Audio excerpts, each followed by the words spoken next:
దూరంగా ఉండాలని కోరడం అన్నది. గోగోడు పుల్లయ్య స్వామి గోవింద. కొద్ది క్షణాల్లో స్వామివారు అగ్నిగుండ ప్రవేశం చేస్తారు కాబట్టి గోగోడు పుల్లయ్య స్వామి గోవింద.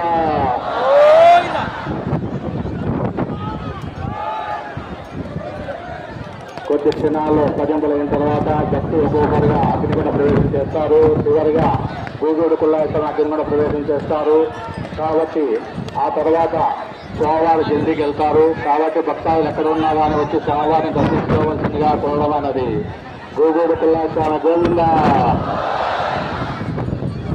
మొదటిగా తమప్పుడు స్వామివారి భజింపులైన తర్వాత ఒక్కొక్కరిగా గ్రామస్తులు దిగుతారు అగ్నిగుండంలోకి.